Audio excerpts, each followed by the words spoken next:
David Tan, bonjour. Bonjour Jean-Jacques Bourdin. Merci vraiment d'être avec nous, David. Oui, c'est un honneur d'être sur votre antenne. Merci David, c'est un honneur, nous aussi. Alors vous allez nous dire ce qui s'est passé en gros samedi soir. Vous êtes chauffeur VTC, hein, c'est cela? Voilà. David. Donc tout d'abord, au nom des VTC nantais, nous regrettons l'issue finale de cette tragédie.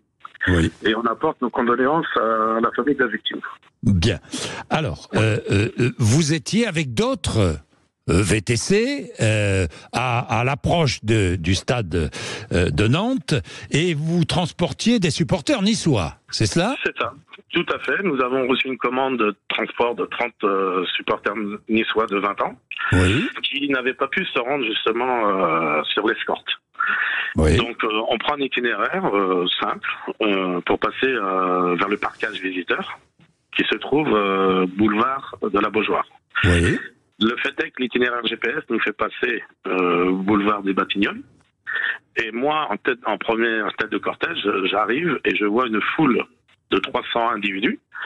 Donc je connais les membres de l'APL avec leur cagoule. Voilà, ce sont des supporters nantais, des ultras nantais, la Brigade Loire, c'est cela? C'est ça, je connais des amis, des membres de l'ABL. Pour nous, on affectionne ces supporters. Oui. Et je sais que des fois, il y a des rendez-vous un peu de fight, on appelle ça. Mais oui, là, non. Fight. Là, j'ai eu peur. Là, ils sont venus taper la voiture. Ils sont là, les enculés, excusez-moi des termes, les Niçois. Mais non, c'est mes clients. Ils se sont précipités sur vos VTC, ils ont commencé à taper sur les véhicules parce qu'ils savaient qu'à l'intérieur, il y avait des supporters niçois. C'est ça, et depuis 2 jours, je me renseigne et on dirait qu'on est un peu pisté ou attendu ou un guet-apens. Oui. Et moi, je pouvais pas m'enfuir puisque à ma gauche, il y avait des voitures en stationnement et à ma droite, il y avait le trottoir et le tramway. Oui. Donc moi, j'étais obligé d'avancer. Ils ont ouvert les portières, ils ont voulu extirper mes clients. J'ai dit aux autres jeunes, non, reprenez ma porte. Et actuellement, j'ai un véhicule de type anglais. Oui. Donc la porte, elle s'ouvre un peu antagoniste.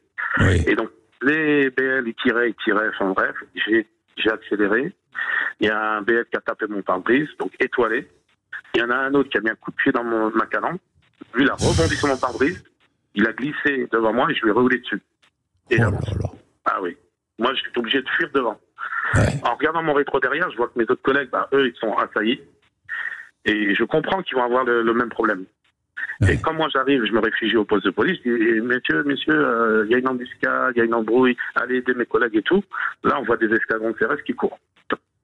Ouais. Mon affaire, elle se termine comme ça, puisque je redépose... La vôtre se termine comme ça, vous redéposez vos clients. Bien. Mais les autres VTC derrière n'ont pas pu s'échapper. Hein, bon, qu'est-ce qui s'est passé? Un des chauffeurs VTC est sorti de la voiture et pris de panique, ou pour défendre les Niçois, enfin pris de panique, il a sorti un couteau, c'est ça. Hein. Alors, apparemment, il y a une enquête en cours, voilà. À l'heure actuelle, il y a une enquête en cours. Oui, on n'ira pas plus loin, vous avez raison, il y a une enquête en cours. Mais ce que je sais, parce qu'il y a 7 scénarios maintenant, différents, avec chaque chauffeur. Et c'est la même chose. Nous, notre mission de transport, de service public, c'est on transporte des clients d'un point A à un point B en sécurité. Et voilà. Donc, à mon temps, mes collègues, je suis sûr, ils ont dit la même chose. Les gars, arrêtez, nos véhicules, c'est nos outils de travail. Et il y en a qui disent non, mais sortez-les, on va... Enfin bref. Et il y en a qui sont défendus et battus. Si j'ai bien compris, vous, chauffeur VTC, vous avez sauvé la vie, peut-être, de dizaines de supporters niçois. Eh ben, c'est ce que je voudrais dire en gros titre, Jean-Jacques Bourdin. Vous me donnez l'occasion. Notre maire de Nantes et d'autres politiciens disent c'est triste, il y a eu un décès pour aller au stade. Moi, j'aimerais changer de titre. 7 chauffeurs VTC ont sauvé la vie de 30 Niçois. Parce que c'est ça qu'on parle. Vous avez sauvé la vie, vous l'affirmez, de 30 Niçois. Ah, bien sûr. Parce que la route, si vous regardez dans Google Maps, il y a un pont qui enjambe le périphérique, il y a une petite déchetterie et le bar Le Saint-Georges. À partir de ce moment-là, quand vous êtes là, vous ne pouvez pas aller à gauche ni à droite.